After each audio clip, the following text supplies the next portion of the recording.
Então, dando quase que como se fosse uma aplicação para isso que o Ciro comentou, a gente vai falar sobre as provas da sobrevivência. Então, primeiro, eu só queria relembrar um conceito muito simples do que é uma prova, né? Tem três diferentes abordagens aí. A gente pode considerar uma prova como um conjunto de raciocínios que levam a um resultado matemático e lógico, né? Isso seria o que a gente chama de prova matemática. Uma prova que, em geral, não envolve muita discussão. De uma maneira, das ciências naturais, é um meio destinado a descobrir a parte jurídica, né? É um meio destinado a convencer o juiz, seu destinatário, a respeito da verdade de um fato levado a julgamento. Então, de uma maneira geral, científica, é um evidente resultado que valida ou corrobora o resultado esperado ou previsto por uma teoria. Isso na ciência. Do ponto de vista filosófico, assim, mais amplo, né, a gente pode dizer que uma prova é algo que justifica uma determinada afirmação, de maneira geral.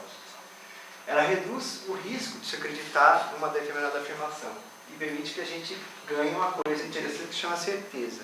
A gente não quer apenas ter conhecimento. Existe uma hierarquia de prioridades quando você considera o conhecimento. Você tem a informação, o conhecimento, e quando você tem aquele conhecimento provado, aquilo se torna uma certeza. E existem outras definições. As provas das afirmações espíritas, essa transparência aqui é para mostrar assim, a gente deve usar a teoria espírita. A teoria espírita ela funciona como se fosse uma espécie de mapa, né? Ela nos orienta e nos permite descobrir onde está o tesouro, né? Onde que está a verdade, né?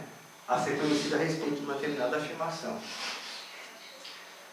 Então, a gente pode dizer que a teoria espírita é esse mapa, e é o melhor mapa que nós temos hoje, né, que nos permite conhecer, se pode perguntar, saber e prever sobre os fenômenos espíritos.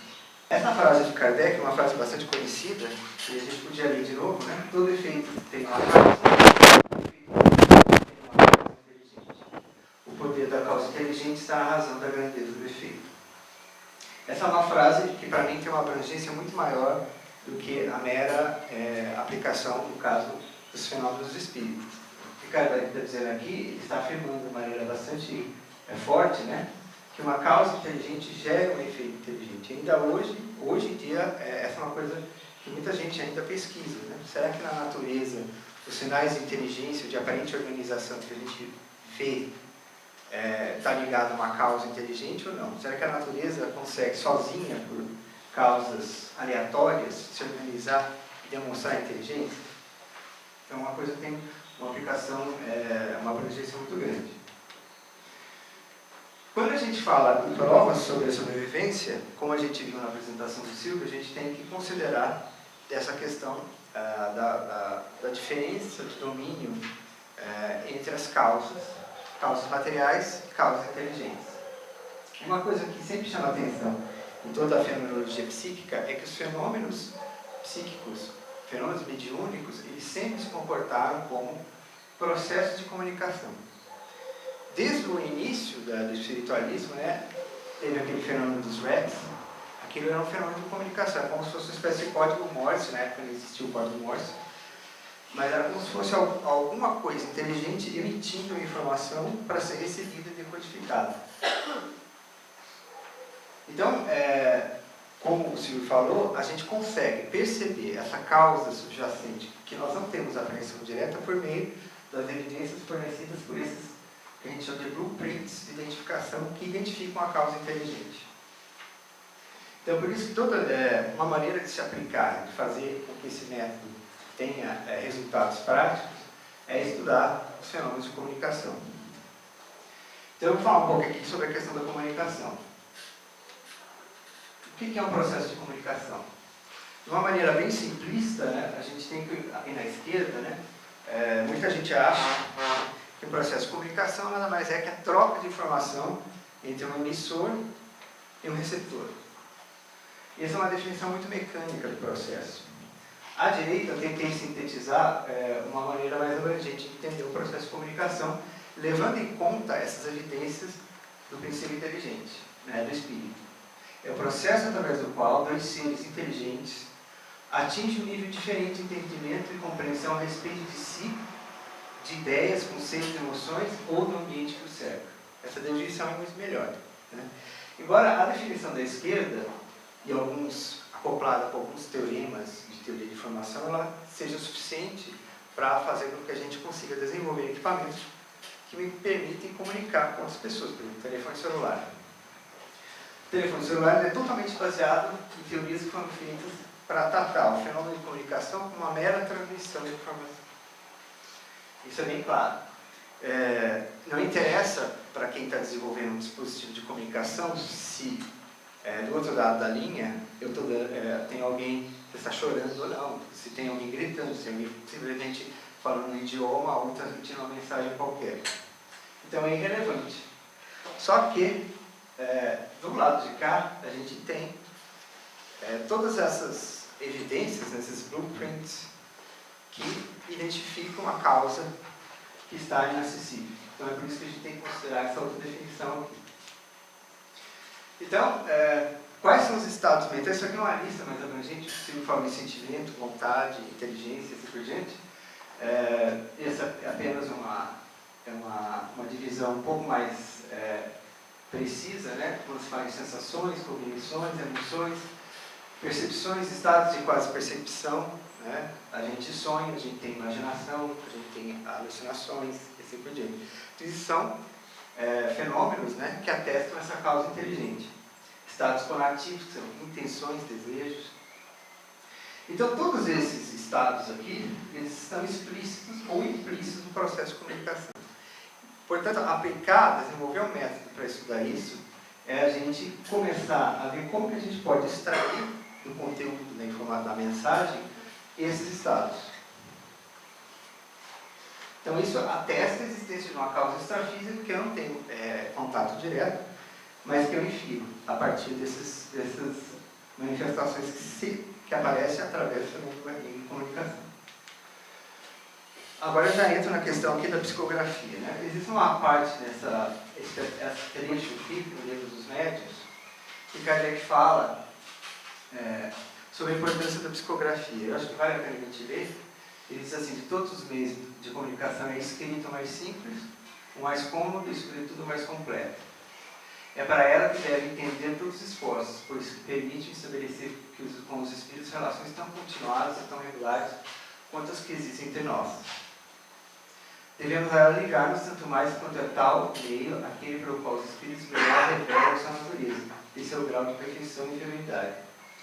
Pela facilidade que tem de exprimir-se, dão-nos eles a conhecer seus pensamentos íntimos, pondo-nos assim em condições de Deus julgar e lhes apreciar o valor. Então, essa passagem, né, colhida assim, desse livro, mostra a importância que Kardec dava ao fenômeno de psicografia. E essa outra passagem, ele estabelece uma divisão. Né? Quando a gente considera o ensinamento dos espíritos, a gente pode dizer que toda a teoria espírita ela foi passada pelas grandes autoridades do mundo espiritual. Mas a gente vê a aplicação dessa teoria através dos expoimentos, relatos do chamado mundo mais comum. Né? Então, quando a gente entra em contato com espíritos do nosso mesmo tipo, da nossa mesma, que sentem da mesma forma como a gente sente, e foram pessoas comuns e normais, é que a gente vê a aplicação dessa teoria. Então ele diz assim, aqui mais abaixo: não foram, pois, as sumidades que procuramos, e se nesses exemplos se encontram quaisquer personagens conhecidas, de obscuras se compõe o maior número. Então, o conhecimento espiritual, a gente pode dizer assim, do ponto de vista teórico, ele foi trazido, né? Foi feito, trazido pelas autoridades, e a aplicação se vê através das manifestações dos espíritos comuns. Eu vou falar um pouco aqui, então, sobre quais são os elementos assim, gerais que a gente pode ver numa mensagem.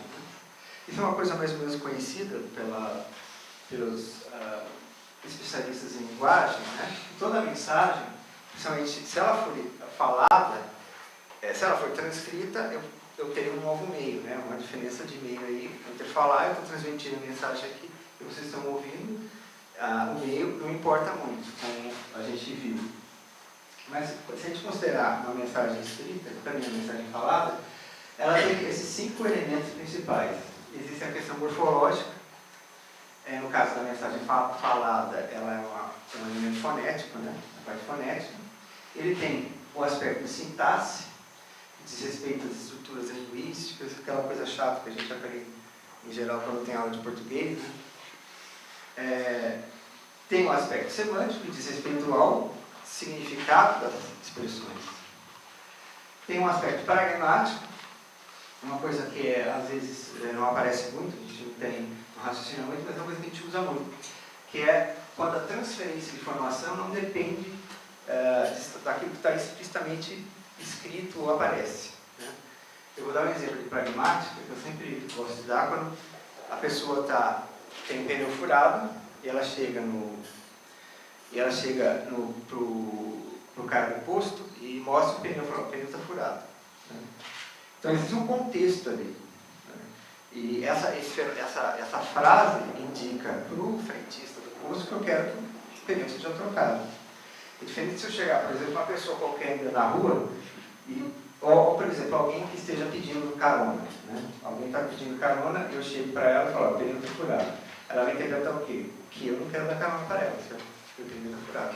Então tem um contexto aí que é importante, que aparece na comunicação. E o último aspecto é a questão da intenção. A linguagem ela não é só feita para comunicar, né? A linguagem pode ser feita para se transmitir de atos de intenção, né? Então, a pragmática ela tem esse aspecto do contexto, e a questão da intenção é muito importante. Eu posso usar a linguagem para ferir uma pessoa, né? Posso usar um simples sorriso para transmitir para a pessoa um sentimento bom. Essa é uma comunicação, mas o objetivo não é passar informação, o objetivo é fazer com que o receptor atinja um novo estado, diferente, que não é simplesmente informativo. E quando a gente olha esses níveis que aparecem no fenômeno de comunicação, né, a gente vê o seguinte: quanto mais alto o nível, mais interessante mais difícil é o processo de comunicação. Por quê? Porque quanto mais alto o nível, mais privado se torna o conteúdo. Quanto mais baixo o nível, tanto maior a interferência no meio de comunicação. Então, por exemplo, qualquer pessoa que saiba português pode ler um texto com sintaxe, com uma certa semântica e na morfologia específica da linguagem portuguesa. Mas se essa carta, essa comunicação que eu fiz foi feita por um parente, talvez apenas o parente tenha condição de decodificar aquela mensagem. Então, um exemplo que eu gosto de dar,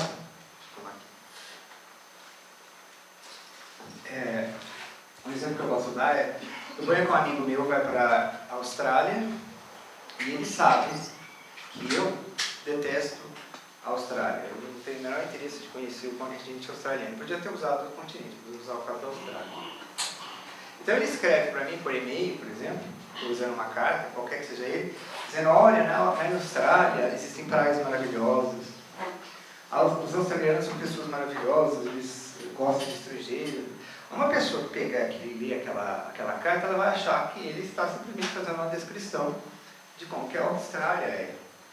Enquanto, na verdade, ele sabe da minha repulsa, da minha não desejo de conhecer a Austrália e de visitá-la de jeito nenhum. Então, na verdade, ele está, através dessa mensagem, querendo mudar a minha opinião sobre aquele continente. Enquanto que uma outra pessoa, simplesmente analisando a sintaxe, a semântica, a morfologia, ela vai chegar a uma conclusão totalmente diferente. Então, quanto mais superior esses níveis aqui, tanto mais privativo tanto mais privada é a necessidade que eu tenho de entrar em detalhes da comunicação para mim poder inferir corretamente o significado. Então, esse processo de transferência de conteúdo pragmático ele não pode ser explicado de maneira fácil. Por quê? Porque ele depende do contexto. Eu acho que o exemplo mais contundente que a gente tem desse problema eu sempre também gosto de falar disso, são as várias interpretações que existem sobre a Bíblia. A gente sabe que existem várias, centenas, talvez, de escolas religiosas, dentro do protestantismo, por exemplo, que interpretam a Bíblia de maneira diferente. Por quê? Porque nós só temos acesso a parte da morfologia, temos até acesso aos textos antigos, né?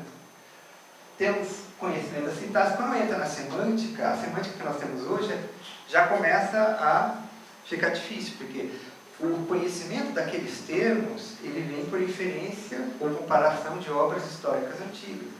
E quando vai para o contexto, para a intenção e para a pragmática, aí nós não temos nenhum conhecimento.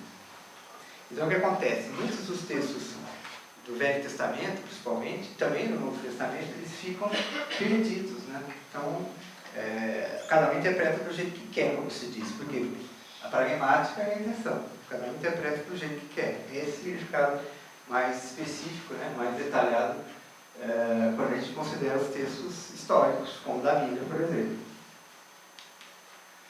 Bom, isso aqui é uma foto tirada de uma, na verdade, é a carta inteira, tirada de uma carta. Eu já estou chegando onde eu quero, que é a questão das cartas psicografadas. Essa carta está no livro Claramente Vivos, e a gente vê aqui que é uma comunicação feita em italiano. O nome do autor é Alberto Corradi. Essa da década de 1969, a carta, né? Ela está escrita em italiano. Portanto, é uma carta que foi escrita numa morfologia, numa sintaxe, numa semântica conhecida do médium. Ela contém elementos, portanto, que permitem a sua identificação. E no final aqui a assinatura do autor. Eu chamo de autor, eu chamo de espírito.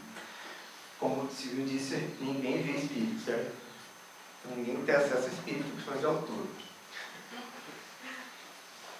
Aí as pessoas olham isso aqui e falam, puxa, tem assinatura. Eu vou fazer uma análise grafoscópica da assinatura para tentar comparar isso com a do autor quando ele sabia se que ele era vivo. Bom, essa é uma análise válida, embora ela tenha várias limitações. E seja uma área difícil de fazer, porque envolve a interpretação do movimento que a pessoa assinava. Mesmo a pessoa, hoje, qualquer pessoa aqui que assine, se ela assinar várias vezes, vai haver variação da assinatura. Então, não tem como você simplesmente pegar essa assinatura e dizer, olha, uma linha equívoca é fulano de tal, é o Corradi que escreveu isso aqui. Então, eu acho assim, esse é um assunto interessante, mas simplesmente você tem aqueles aspectos mais baixos, morfológicos, né? A grafia, acaba sendo limitado. Então, por isso que a gente tem que adentrar os aspectos superiores. Então, um exemplo que eu vou dar aqui, espero. Esse senhor Moacir Neto, de acordo com o livro Quem São, ele perdeu a esposa por volta de 1971, chamava Conceição internando, ela teve um ataque de angina, e ele se declara cético da psicografia, da religião, ele é totalmente ateu, né, porque ele escreveu assim. E quando ele foi para Uberaba, na verdade ele nem entrou no centro que ficava o Chico, ele ficou na parte de fora, zombando, dizendo que aquilo lá qualquer um escrevia. Se ele quisesse, ele podia dar quantas cartas as pessoas estavam querendo. Quando ele ia embora, mas ele foi. Né? E é engraçado que uma pessoa que se diz ateia, mesmo assim, não era muito crente. Né? Porque se ele realmente acreditasse naquilo que ele diz, ele teria ido lá. Mas ele foi. E no final da sessão, chamaram ele pelo nome. E ele nem tinha entrado. Aí ele fez o seguinte depoimento, depois escreveu a carta. Tantas provas, começando pelo nome que eu usava, Titina. As referências aos membros da família, os nomes dos nossos filhos, a forma como ela me tratava na carta, idêntica que usava em vida de intimidade. Então, isso são o quê? São sinais. O Silvio falou de que o espírito pode ser, a gente pode estudar o princípio inteligente do espírito através dessas manifestações, só que esses sinais não são eles não estão publicamente disponíveis.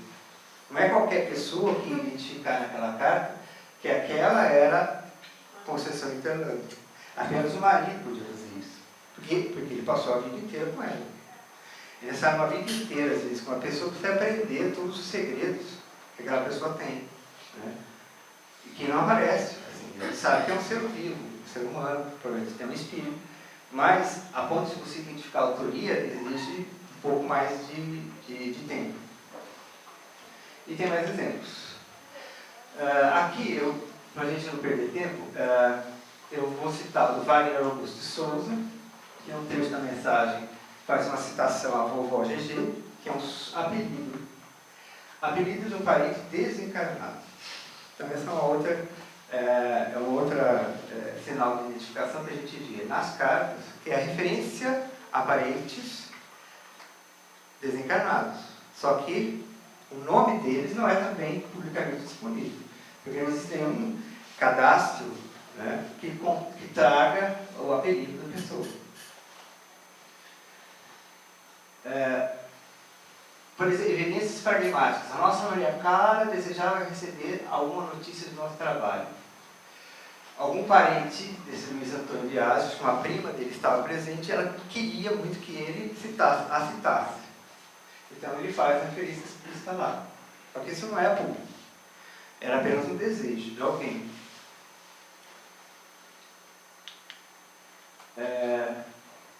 Valdemar Vieira, no seu livro Quem São? Agradeço o seu carinho por todas as suas páginas vivas de sacrifício por nós todos. Isso aqui, na verdade, contém referências a milhares e milhares de memórias que eles viveram juntos.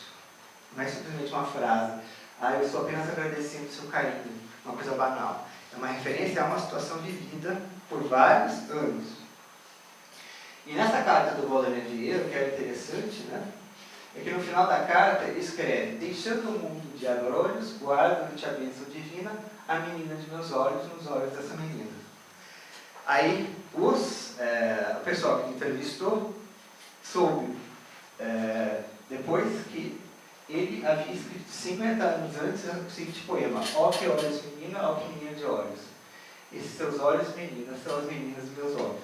Então ele faz referência 50 anos ao poema que foi escrito 50 anos antes, que estava guardado pela esposa dentro de um cômodo lá, não era totalmente desconhecido do meio, né? Mas são o quê? São evidências de autoria, que ninguém cita, né? As pessoas às vezes passam batido, ninguém dá muita atenção, e que revelam como é importante o estudo desse material. Tem o caso de Josefina de Fátima Tristão também, que ela faz referência a enxoval que ela guardava, então coisas assim. Então, se a gente tem esse material, como é que a gente faz para estudar isso, né? Uma maneira de estudar isso é através de um método conhecido como análise de conteúdo. Então, o que essa análise faz? Ela faz uma análise dos textos de maneira sistemática, de forma a extrair informação que seja colocada de uma forma quantitativa, que, portanto, depois eu posso analisar estatisticamente ou fazer outro tipo de análise. Uma referência fundamental da análise quantitativa, esse Neuerdorf, é um dos principais autores na atualidade que fazem análise de conteúdo.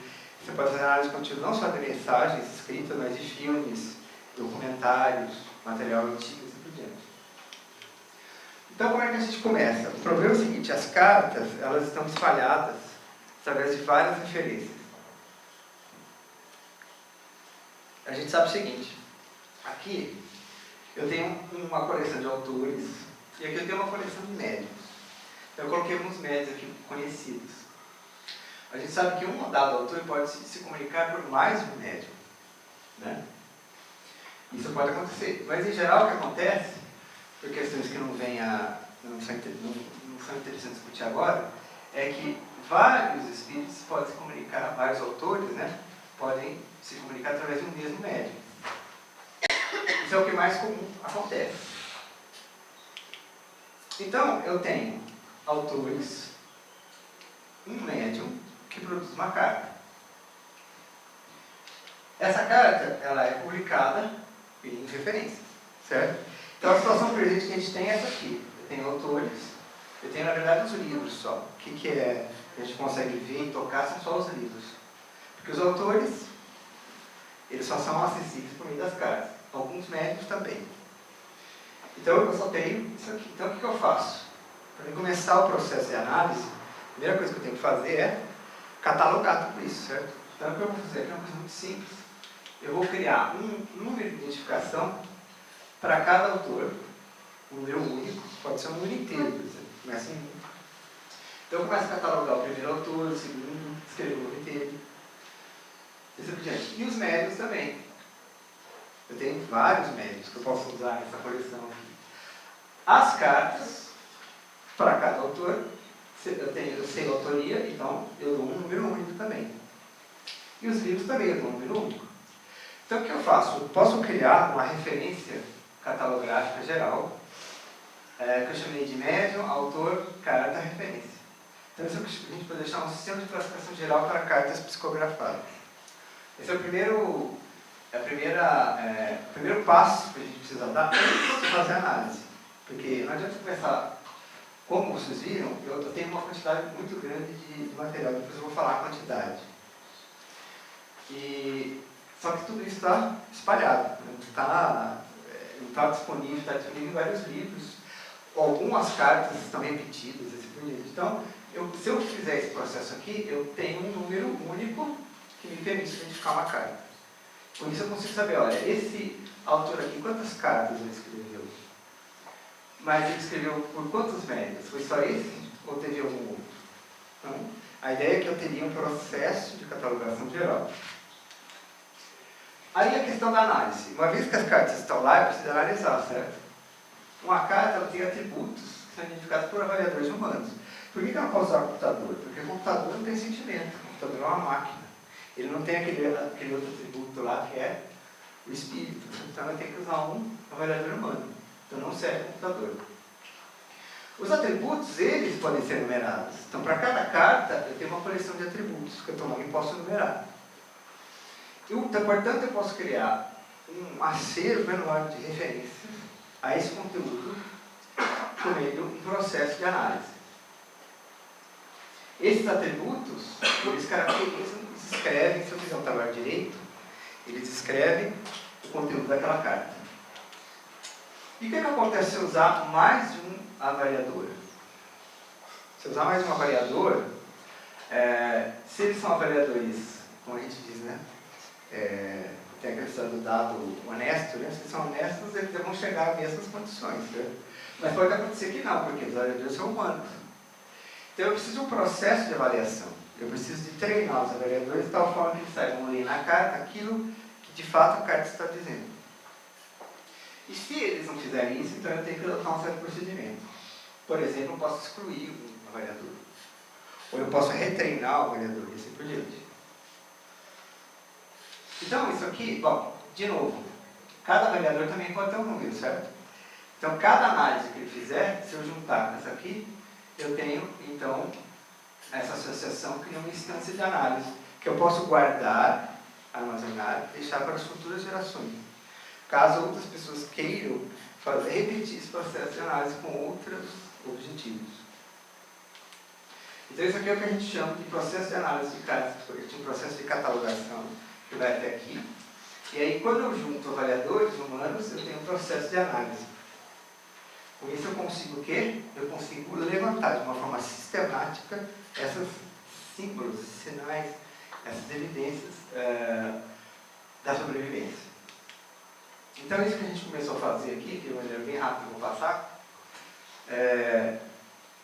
a gente cria um processo que pode ser feito por meio do computador, catalogação pode ser feita por meio do computador, em que eu crio um banco de referência, um banco de médium, um banco de autor, avaliação e associo com a carta. Que tipos de atributos a gente pode analisar? Bom, a gente chama unidade de mensagem a menor unidade que diz alguma coisa sobre aquele autor. Então eu tenho informações sobre questões de pessoa, citações de nomes tanto de pessoas encarnadas como desencarnadas, grau de parentesco comum, eles citarem o nome e o grau de parentesco. O estado, a situação que aquela pessoa se encontra.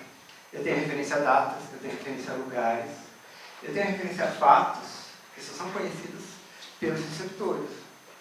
E eu tenho expressões características. Eu tenho cartas, por exemplo, que contêm gírias, ortografia típica que só aquela pessoa usava. Porque quando a gente fala em semântica, existe uma semântica que todo mundo usa, todo mundo entende, né? Mas cada família, cada agrupamento humano tem uma sua semântica particular. Eu posso usar uma palavra no meu meio, grupo doméstico, diferente, com um significado diferente do que eu usaria em público. Isso aparece aqui. Deve receber um tratamento especial, porque se aquela semântica, aquele significado não aparece publicamente, e ele precisa de um dicionário, né, quem vai dar o significado é o contexto familiar. Então, tudo isso tem que ser catalogado. Então, a gente fez essa interface aqui. Essa interface foi feita em VBA. VBA é uma linguagem interna que tem dentro do Microsoft Excel. Todo mundo que usa Excel acha que o Excel sabe fazer conta de mais menos, mas ele tem um recurso bem sofisticado, inclusive recursos estatísticos de análise. Então, a gente começa catalogando aqui os autores, as referências, depois insere a carta, depois aqui eu vou dar um exemplo de como ele funciona. Isso aqui já é alguns autores catalogados, tem aproximadamente 700 autores já catalogados. Aliás, 450 autores catalogados e cerca de 700 cartas também catalogadas. Quando a gente cataloga uma carta, a gente cataloga a data que ela foi recebida, qual pai, a mãe, qual parente que foi endereçado, assim por diante. Quando eu clico aqui, né, então eu clico no autor, eu já tenho ali quais são as cartas, eu tenho a referência. Por enquanto está tudo na forma de número. É tudo referência numérica, referência 2, só que cada uma dessas referências tem lá. Então isso aqui, na verdade, o que é? Isso aqui, na verdade, é um banco de dados primitivo. Como eu não sou especialista em banco de dados, tive que fazer um. Né? Eu não sei o que tive que fazer, se inventam, tudo baseado em arquivos texto, mas que funciona. Né? Por enquanto é um processo só eu sem mexer, né? Mas no futuro... não é difícil mexer, ele tem alguns bugs no programa, mas eu acho que daria para outras pessoas fazerem. É um trabalho que a minha esposa está ajudando, né? Então eu acho que outras pessoas também poderiam trabalhar com isso. E aqui está um exemplo da interface de avaliação. Né? Em análise de conteúdo, existe uma coisa que eles chamam de codebook. Na verdade, seria o famoso questionário. Né? Quando a pessoa sai para fazer um questionário, você pergunta isso, pergunta aquilo. Isso aqui é como se fosse um questionário que o avaliador tem que escrever aqui, ele coloca a unidade da mensagem e vai dizer, essa mensagem aqui, ela é um conteúdo manifesto, ela está escrita ali. Ou é uma coisa que eu estou presumindo, do conteúdo latente. Eu acho que é isso. Será que o médium sabia dessa informação? Não. Né? Na verdade, a maior parte das cartas não diz, né, se o médium sabia ou não, mas a quantidade de informação é tão grande que é óbvio, né, quase que assim, é muito difícil você dizer que o médium sabia por causa das características daquele conteúdo. E depois aqui ele especifica que tipo de informação. Se é uma pessoa, local, expressão, data, situação descrita, ou se é uma anomalia, existem várias.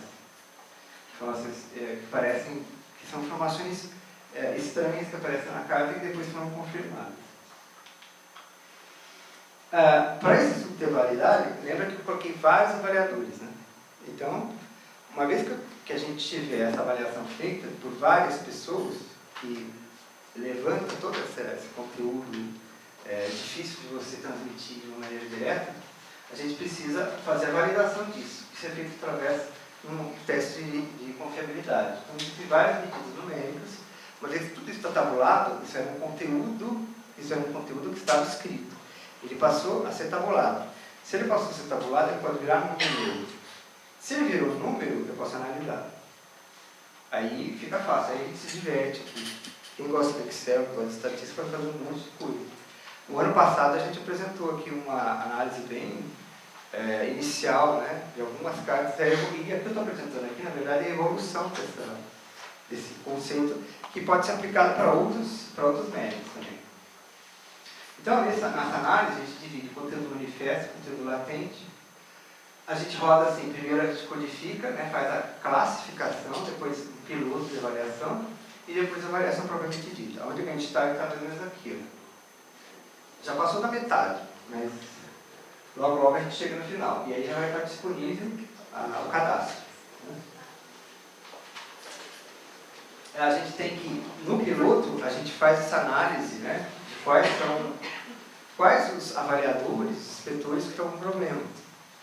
O piloto serve para isso. Não vou pegar um monte de gente e começar a avaliar e ver o que deu. Eu faço um piloto com algumas cartas, a mesma, todo mundo analisa a mesma carta, o mesmo conjunto de cartas, extrai a informação. Se houver coincidência, a gente continua. Se houver problema, a gente tem que corrigir. Então, tudo isso com o objetivo de aumentar a confiabilidade e a objetividade do estudo. A objetividade é uma coisa importante. Então, quais são as expectativas? Já estou terminando. Uma vez que eu catalogue as cartas, os dados permitem relacionar um determinado autor das cartas publicadas com médios que têm interesse anônimo, imagina. Essa relação hierárquica de atributos surge um banco de dados das cartas, certo? A informação pode ser disponibilizada para os pesquisadores. Cada unidade de mensagem é uma entrada no arquivo de análise ligada a um analista e uma identificação de cartas. Então, isso permite que o conteúdo seja referenciado várias vezes para estudos posteriores. E a gente pode o quê? Agrupar essas unidades de mensagem em classes diferentes. Então, existem, por exemplo, citações, é um tipo de unidade de mensagem. Citação de parentesco é outro tipo de unidade de mensagem. Citação de lugar é outro tipo de unidade. Então, eu consigo, com isso, saber qual é a frequência com que isso acontece. Esse método, ele pode ser usado para extrair atributos manifesto latente das cartas. Não, ele não é específico. Ele pode ser usado, por exemplo, com mensagens psicofônicas. Só que eu preciso transcrever esse conteúdo. Aqui continua um pouco mais. Só que eu falo eu falo uma coisa interessante, que a gente chegou à conclusão que existem 700 cartas, né? Mas estima-se, né, dado a frequência das reuniões, no caso de Uberaba, que o número de cartas publicadas, esse número de 700 cartas, seja só 10% daquilo que foi de fato comunicado em Uberaba. Então, de fato, a gente pode falar em algo de torno de 10 mil a 7 mil cartas, dos quais 700 foram publicadas e o resto está boiando por aí, aonde? Na mão de familiares. Isso não está publicamente disponível. Então, se eu começo a catalogar isso aqui, eu crio uma oportunidade de outras pessoas participarem desse processo. Já que elas conhecem essas pessoas, elas podem entrar em contato e integrar essas cartas ao estudo. Eu consigo aumentar minha base, meu acervo de conteúdo. E eu gostaria de lembrar, se a gente for lá no Céu e Inferno, né? O Kardec lá, ele faz, já começou, o Kardec foi a primeira pessoa a fazer esse tipo de análise. Porque ele analisa lá 18 espíritos felizes, espíritos em condições, espíritos em condições de bloqueio, espíritos sofredores, etc. E analisou todos 68 autores. Né? Então ele começou a fazer esse trabalho lá. Um trabalho que deve ser continuado. E quantas cartas que existem fora do contexto de Uberaba, né? Existem, por exemplo, o Divaldo também tem livros que contêm esse mesmo tipo de material, né? Que são por aí perdidos que poderiam fazer parte desse acervo. E quantos outros médiuns também produziram esse material. Então, eu acho que com isso, né, o nosso maior objetivo é, uma vez que a gente conseguir catalogar e mostrar o contexto em que essa informação foi obtida, a gente consegue criar uma condição muito difícil de ser contestada. É quase que inexorável, que a única conclusão que a gente tem para tirar é que, de fato, o ser pensante sobrevive à morte do corpo. Isso aparece, eu posso fazer isso de diversas maneiras. Eu posso usar uma prova só, mas aqui eu tenho reuniões de elementos em grande quantidade, né, que mostram isso. Se alguém tiver interesse em conhecer esse blog aqui, a gente colocou lá uma página estática, né, que contém mais ou menos uma descrição de como está o status desse projeto. Então é só entrar no endereço e vir aqui nesse projeto Cartas Psicografadas. Então aqui a gente coloca mais ou menos o status e no futuro é provável que a gente talvez consiga até implementar um estudo utilizando várias pessoas, né, que podem participar desse projeto. Se tiver interesse em participar como analistas, obviamente que não ganha nada, né, mas eu acho que em prol do progresso da humanidade, acho que compensa esse tipo de análise. Bom, então é isso. Aqui dá algumas referências. Muito bom.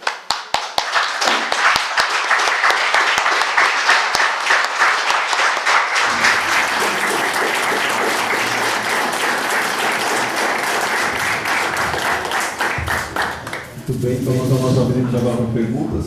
Christian, por favor. Primeiro, parabéns pelo seu trabalho, fantástico. Eu queria saber de você, assim, você já disse que tem um tempo que está desenvolvendo o projeto e tal. Queria saber se você já tem alguma publicação feita a partir dele, ou se você pretende publicar E queria fazer quase um pedido, se você fizesse também uma publicação internacional sobre isso. Na verdade, esse assunto, no ano passado, a gente veio aqui na LIP, o primeiro trabalho que eu considero que eu publico foi aqui na LIP. Então a LIP foi essa pioneira nessa divulgação. Tanto que está nesse livro. O livro presente foi. Esse daqui tem. Ali está assim, uma análise que a gente fez sobre 120 cartas de documentos. Aí essa semana o Leandro Pimenta comunicou que a revista de RIT publicou um resumo desse trabalho que eu tinha mandado na FEB, que a FEB demorou 6 meses para responder, e eles acabaram, eu acabei querendo publicar. Aí foi o Leandro Pimenta traduzido para o francês e publicado na revista de RIT. Mas, como eu disse, a gente não tem onde publicar esse tipo de trabalho. Por quê? Porque é uma área nova. É uma área que começou com Kardec. Kardec, se ele tivesse publicado tudo que ele publicou, tentado publicar do ponto de vista acadêmico, a gente teria espiritismo hoje. Né? Então, o que eu penso? Eu penso que, eu acho que talvez seja muito prematuro, a gente tem o JI, né, que a gente pode publicar muita coisa lá, mas acho que é muito prematuro a gente querer publicar academicamente, acadêmico, a menos que a gente consiga escrever de uma maneira, e encontre alguma revista que aceite esse tipo de trabalho. Mas por que não escrever um livro sobre isso? Pode escrever um livro, né? E isso pode ser traduzido para inglês, entendeu? E pode ficar para o futuro, sei lá. Desde que o trabalho tenha qualidade também, porque o trabalho não é fácil, ele vai demorar imagina que vai demorar vários anos aí. Mas é uma coisa que eu acho legal de fazer. Porque você lê nas cartas, acaba se envolvendo, né? Você volta no passado e você fica... É muito interessante ler. Tem uma quantidade muito grande de informação que a gente vê que está totalmente desprezado, mas que a gente precisa de resgatar. Então é um trabalho muito legal de fazer, eu acho, pelo menos. Oi? A gente tem esse, eu era do Espírito, né? Tem o Spirit Knowledge, que é um trabalho onde uma parte foi publicada. Teve um trabalho que saiu na revista Paranthropology, que é uma revista inglesa. Eles têm uma proposta que eles chamam de Paranthropologia, para estudar o que eles chamam de fenômenos paranormais do ponto de vista antropológico. E eles aceitaram. Eu acho que tem algumas instâncias de publicação que seria possível fazer. É óbvio que eu tenho esse interesse de fazer divulgação, mas eu não acho que vai ser acadêmico, assim, acadêmico. Pelo menos não nessa presente encarnação.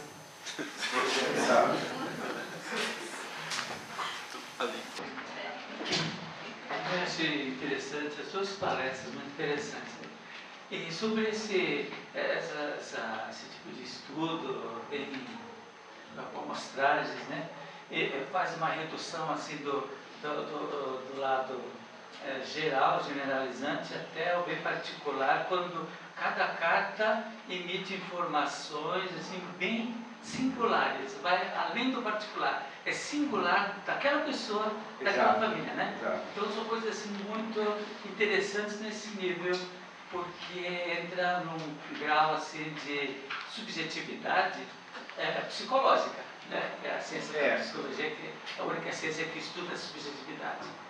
Mas eu gostaria de saber, vocês entram naquele tipo de estudo lexicográfico, lexicológico, de contagem da palavra-chave, da mensagem, as palavras de alta frequência, até para a gente saber, isso é coisa do médium, ou é coisa mesmo do espírito, essas palavras, elas costumam aparecer com certa frequência em determinados espíritos ou autores.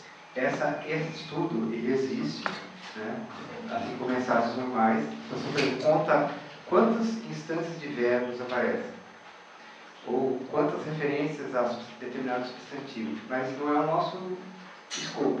Por quê? Porque a gente está interessado naquele conteúdo que é extremamente específico e que está contextualizado nos textos que acompanham as cartas. Se eu fosse começar esse trabalho hoje com um médium que fosse bastante desenvolvido, antes de começar esse trabalho seria importante eu ter fazer uma ideia, né, desse contexto. Então eu teria que fazer o que se chama de entrevista com a família para levantar esse conteúdo específico. Então muitas das cartas não foi feita essa entrevista. Se simplesmente apresentar a carta, pelas razões que eu coloquei aqui, eu não consigo interpretar. Porque esses sinais, eles dependem de quem está recebendo. Eles são dependentes do receptor. Esse tipo de análise que você fala, ele pode ser feito inclusive com computador. Tem softwares que fazem isso. Eventualmente a gente pode no futuro fazer, mas eu acho que tem um valor menor do que teria se a gente analisar a informação específica e pragmática, né, e intencional que está nas cartas. Porque fazer simplesmente montagem de palavras, eu vou fazer uma estatística sobre os temas presentes, né, nas cartas. E os temas são fáceis de você. É sempre alguém dizendo, olha, eu não estou morto, eu estou vivo. Eu continuo vivo e não precisa se preocupar que está tudo bem. Esse é o tema, com os mais variados tipos de mortes. Esse era o objetivo desse trabalho, que foi feito no verão. Para trazer o consolo e só os parentes poderiam interpretar daquele jeito. Mas esse tipo de estudo também pode ser feito, quem sabe no futuro, mas eu acho que ele é menos interessante do que esse outro. Alguma pergunta?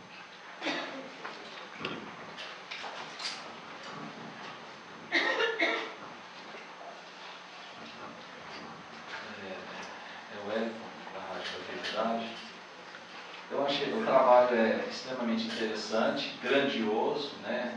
Vai desgastar muito tempo, mas me ficou uma dúvida o seguinte: a contribuição científica é grande, qual os objetivos religiosos e filosóficos que estão inseridos dentro desse projeto de pesquisa e construção, visto que o espiritismo, ciência, religião e filosofia, tripé.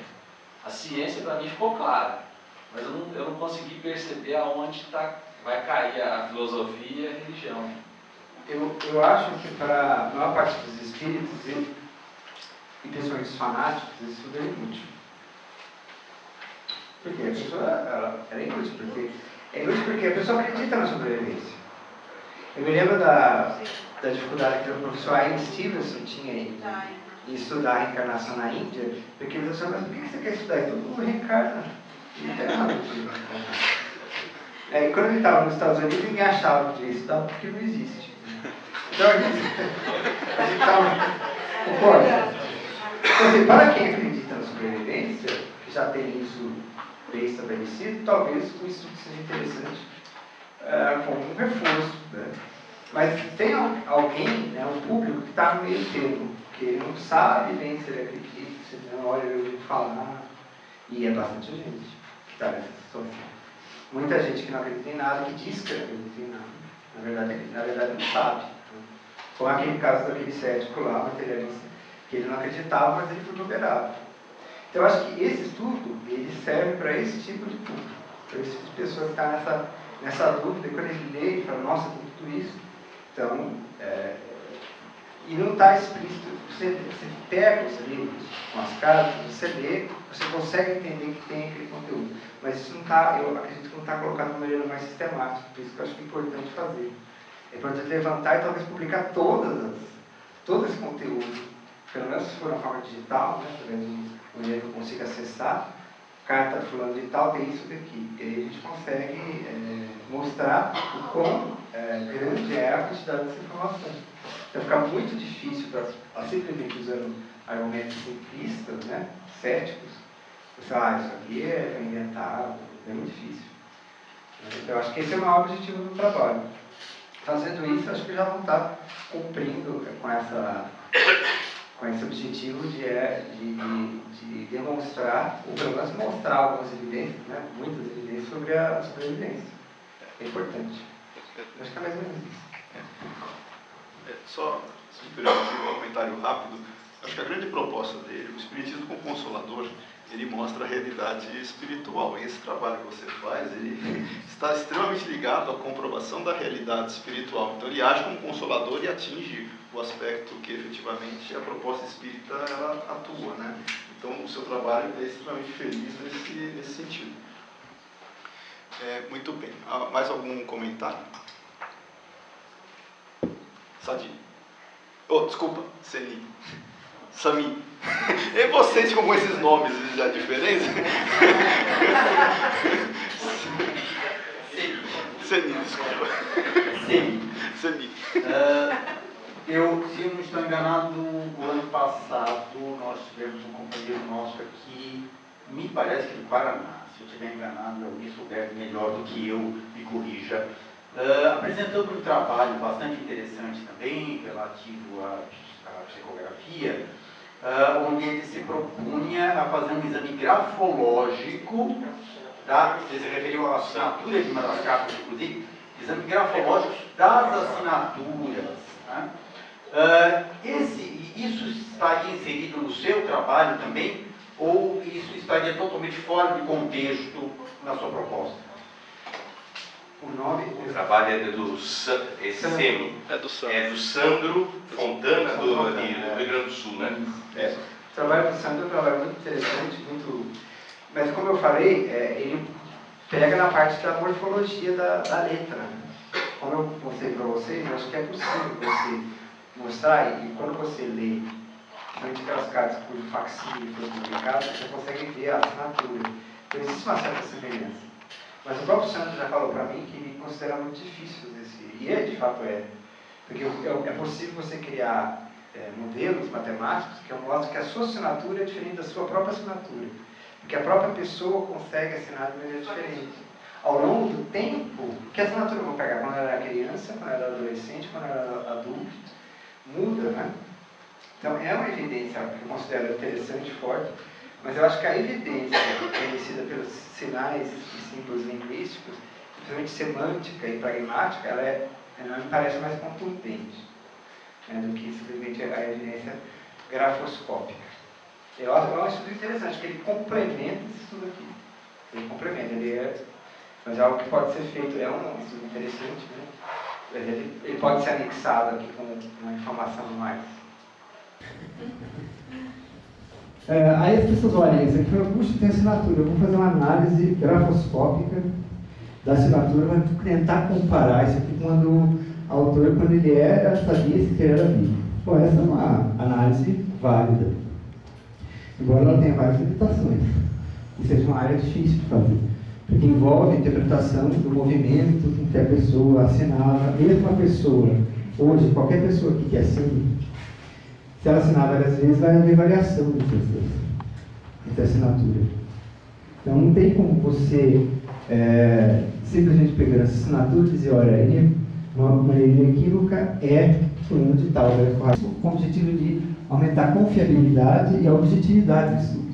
Objetividade é uma coisa importante. Mas no caso de Uberaba, que o número de cartas publicadas, esse número de 700 cartas seja só 10% daquilo que foi de fato comunicado em Uberaba. Então, de fato, a gente pode falar em algo de torno de 10 mil a 7 mil cartas, dos quais 700 foram publicadas e o resto está boiando por aí, aonde? Na mão de familiares. Isso não está publicamente disponível. Projeto Cartas de Exploração. Então, aqui a gente coloca mais ou menos os status, e no futuro é provável que a gente talvez consiga até implementar um estudo utilizando várias pessoas, né, que podem participar desse projeto. Se tiver interesse em participar como analistas, obviamente que não vão ganhar